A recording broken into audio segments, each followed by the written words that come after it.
welcome to Beans, Brews and Bread on this very cold, damp January day. Should we go and have a look on the plot and see what's managed to survive that massive cold spell we had? Let's go and have a look. So a quick January tour, because there's not a lot of things growing, as I said previously, but it's interesting to see what's managed to survive after those really cold spells we had over Christmas and beforehand, -9 temperatures. The salsify has managed to survive really well. Quite impressed with how that's managed to hold on. Give those a dig up, I think, and maybe see how they're faring for a bit of dinner this weekend. And miraculously, over near the leeks and carrots, they've actually survived. And the leeks, touch wood, I mean, they're tiny little pencil things, but they've managed to hold on. So if I'd have got them in the ground a bit earlier, then I might have had some leeks.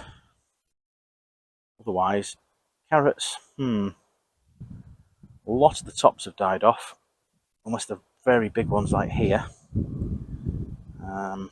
Volunteer broad bean has completely died, so that's a goner.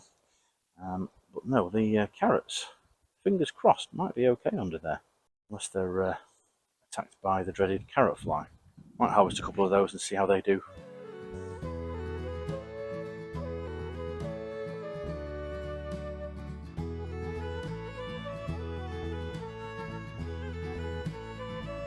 Someone suggested I give an update on the Jadam bucket the other day after the frost, and we've now had the thaw, but I am not looking forward to looking in there because it absolutely hummed when it was frozen. I dread to think what the smell is like. Now it's defrosted, shall we have a look?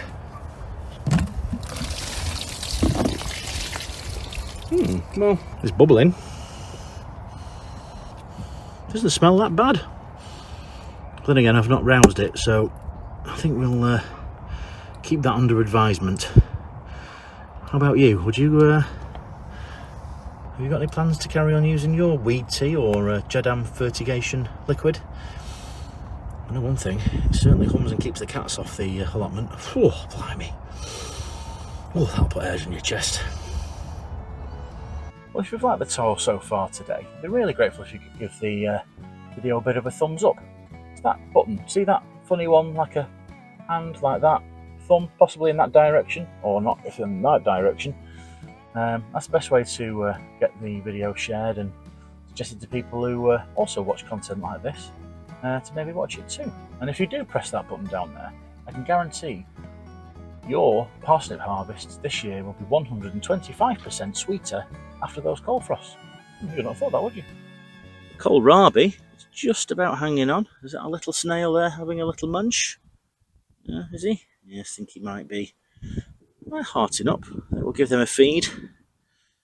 See if they hold on a bit longer than the purple kale. It's just about doing okay. A couple of examples here might give those a feed. That's not bad at all, that one. Happy with that. Particularly given that we had such low temperatures. As for the turnip, got some stalwarts hanging on. They're all nice and firm, not mushy or waterlogged.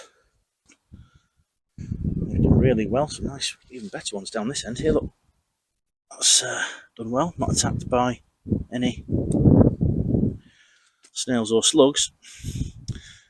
However, the purple top Milan have not fared so well. They are, I think, a goner. They're not one for overwintering, but the snowball, really impressed with that variety. I think we'll be doing that over winter again. So top tip there, snowball for overwinter turnips. On the other hand, the parsnips are looking very sad. They didn't look too bad under the snow. This rose here fared slightly better. This one here, look, just all foliage has died down. I'm hoping that the roots underneath will be okay. I've taken a couple up. I'll show you them here. Not bad. Specimen here, look. No canker, as far as I can tell, with it being this filthy. Doesn't look like there's much canker on that. So I'm really happy if they can stay under the ground and survive a bit longer. Nice and sweet after that frost we had. Try curried parsnip soup. How does that sound? And second to last, the perpetual spinach has actually fared very well. I'm going to thin this just to a couple of plants. Another line there. The chard, on the other hand, that is all that's left of the green one with the white stem. The red one looking very sad. That has not survived. That is completely rotten. So possibly the red rainbow varieties are not necessarily as winter hardy as green ones. This bed here I've got is the elephant garlic, and there is one just popped its head up.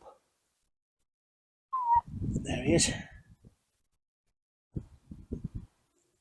little fella. And there's another line of onions down this side here, and I've just prepped this line here with the soil miller. Another line of garlic we'll put in there, normal garlic, and the rest of that bed where I put the compost on, which looks rather trashy. A lot of roots from the old hot plants in there. We'll get that bedded up with some onion sets. But that's really it for January. Show what managed to survive and what didn't. Not a lot really. But plenty of ideas for the new year, and some nice new tools to be able to prep these beds nicely. But that's on another video. And hopefully, if the algorithm's doing its thing, it might suggest somewhere around about here, maybe here, or there, maybe here, or maybe there. And I might suggest you go and watch it. So that's a review of the new tools I got for Christmas. So maybe go and give that a watch. Well, thanks for watching Beans, Brews and Breads today on the January allotment tour. That's over a year's worth of allotment tour videos now. Can't believe we've been doing this for a year. But then again, we didn't have the cold spell that we did, that we just had now. So things perhaps overwintered a bit better last year compared to this year. So you never know. But maybe go and watch the old January video and you can see what the plot used to look like last year. Thanks for watching today. If you've liked what you've seen, I'd be grateful if you give it a thumbs up. To be notified of the next time I'm going to put a video out for the February tour, and press the subscribe button below. Otherwise, we'll see you next time. Cheers, bye.